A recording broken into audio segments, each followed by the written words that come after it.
बिस्मिल्लाहिर्रहमानिर्रहीम। अस्सलाम वालेकुम दोस्तों, एक नई वीडियो के साथ हाजिर हैं। चले अपनी वीडियो स्टार्ट करते हैं। जैसा कि आपको पता है कि इस वक्त सारी दुनिया की तवज्जो जो है वो इजराइल के कॉन्फ्लिक्ट के ऊपर है, और जो यूक्रेन का कॉन्फ्लिक्ट था जो पिछले 2-2.5 साल से चल रहा था, उसके ऊपर से दुनिया की तवज्जो जो है वो अब काफी हद तक हट चुकी भी है, और अब उसकी खबरें भी जो है वो ऐसा सामने नहीं आ रही। लेकिन अब एक खबर सामने आई है जिसमें बताया जा रहा है कि दिसंबर के आखिरी वीक के अंदर यूक्रेन की एयरफोर्स का काफी बड़ा नुकसान हो गया। सबसे बड़ा नुकसान तो उनका ये था कि यूक्रेन की एयरफोर्स के जो डिप्टी कमांडर इन चीफ थे उनके जहाज को शॉट डाउन कर दिया गया। और दूसरा बड़ा नुकसान जो यूक्रेन की एयरफोर्स को हुआ वो ये कि अब एनालिस्ट का मानना यह है कि इस वक्त यूक्रेन की एयरफोर्स के पास कोई भी Su-27 जहाज ऑपरेशनल नहीं रहा। मतलब आज से 2-2.5 साल पहले जब ये यूक्रेन की जंग शुरू हुई थी, उस वक्त यूक्रेन की एयरफोर्स के पास जो सबसे जबरदस्त जहाज था वो Su-27 था। Su-27 जहाज यूक्रेन की एयरफोर्स के पास तकरीबन 25-26 के नंबर्स में था। उसके अलावा यूक्रेन के पास Su-24 जहाज थे, और उसके अलावा ज्यादा तादाद के अंदर MiG-29 जहाज थे। जंग के दौरान ही यूक्रेन को बहुत से MiG-29 जहाज मजीद मिल गए। ये वो MiG-29 जहाज थे जो सोवियत इरा की ईस्टर्न ब्लॉक कंट्रीज थी, जो अब इंडिपेंडेंट हो चुकी भी हैं, और वो अब ज्यादातर वेस्ट के साथ अलाइन हो गई हुई हैं। उन्होंने अपने जेरे इस्तेमाल MiG-29 जहाज यूक्रेन के हवाले किए थे, जिनके अंदर आई बिलीव क्रोएशिया भी था, जिनके अंदर बल्गारिया भी था, और इस तरह से काफी ज्यादा कंट्रीज थी जिन्होंने अपने पुराने MiG-29 जहाज यूक्रेन के हवाले कर दिए, क्योंकि वो कंट्रीज MiG-29 जहाजों को अब वैसे ही रिटायर करना चाह रही थी। आई बिलीव पोलैंड ने भी अपने MiG-29 जहाज जो हैं वो यूक्रेन के हवाले कर दिए थे। ये वो कंट्रीज हैं जिन्होंने अपने पुराने MiG-29 जहाज वैसे ही रिटायर करने थे, क्योंकि कोल्ड वॉर एरा के अंदर ये सारी कंट्रीज सोवियत यूनियन के साथ अलाइंड थी और वार्सो पैक्ट का हिस्सा थी। वार्सो पैक्ट में होने की वजह से सोवियत यूनियन इनको बड़ा जबरदस्त असला जो है वो प्रोवाइड करता था।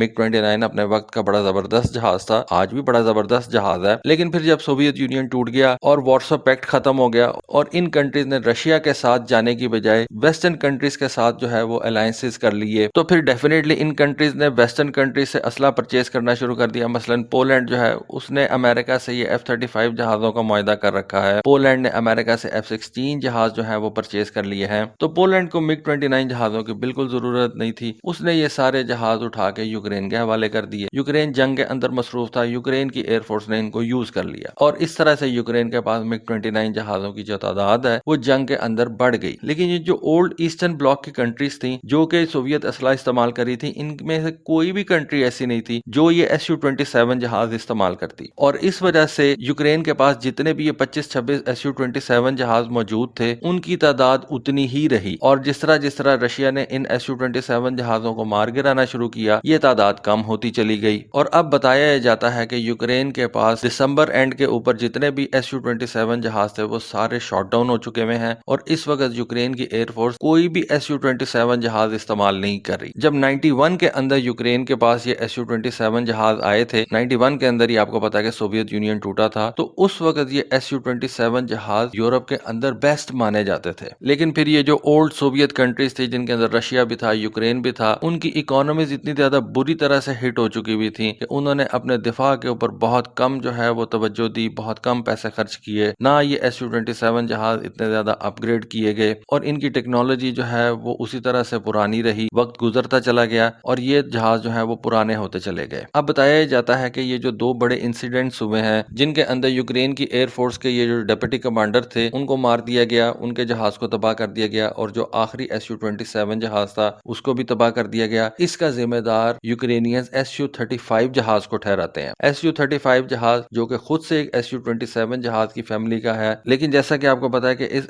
Su-35 जहाज के अंदर बड़े जबरदस्त किस्म के जो है वो एवियोनिक्स और रेडार्स वगैरह लगे हुए हैं, जो कि इन पुराने Su-27 जहाजों के मुकाबले में इंतहाई ज्यादा जदीद है। उसके अलावा जो Su-35 जहाज के अंदर इंजन इस्तेमाल किया गया है वो भी पुराने Su-27 जहाजों के इंजन से बहुत ज्यादा बेहतर और ज्यादा पावरफुल है। Su-35 जहाज Su-27 के मुकाबले में सुपीरियर एवियोनिक्स के साथ आता है, सुपीरियर आर्मामेंट्स के साथ आता है, और सुपीरियर मटेरियल्स जो है वो इस Su-35 जहाज में इस्तेमाल हुए हुए हैं। और Su-35 और Su-27 जहाजों की टेक्नोलॉजीज के अंदर तकरीबन 25-30 साल का डिफरेंस है। तो आप अंदाजा लगा सकते हैं कि किसी भी एयर टू एयर बैटल के अंदर Su-35 जहाज का पल्ला जो है वो Su-27 के मुकाबले में कई ज्यादा भारी है। और यही चीज अब हमारे सामने है कि आज यूक्रेन के पास एक भी Su-27 जहाज जो है वो नहीं बचा, और सारे के सारे इन 2 सालों के अंदर रशियन एयरफोर्स ने तबाह कर दिए हैं। और आप ये भी देखें कि अमेरिका और जो वेस्ट ने ये F-16 जहाज यूक्रेन के हवाले किए हैं वो भी बहुत पुराने ब्लॉक्स वाले F-16 हैं, जो कि मेरा नहीं ख्याल कि किसी भी तरीके से रशियन Su-35 जहाजों का मुकाबला कर सकते हैं। लेकिन फिर भी यूक्रेन को तो इस वक्त असले की जरूरत है, और जो भी उसको जैसा भी असला प्रोवाइड करेगा यूक्रेनियंस उसको खुशी खुशी जो है वो ले लेंगे। और ये सारा असला जो है वो यूक्रेन को मुफ्त प्रोवाइड किया जा रहा है। और उसके अलावा यूक्रेन के लिए एक और सिग्निफिकेंट बात यह है कि यूक्रेन के पास अब पुराना सोवियत असला बचा ही नहीं। तो लगता ऐसे ही है कि यूक्रेन आने वाले दिनों के अंदर अपना असला जो है वो वेस्टर्न कंट्रीज से परचेज करेगा।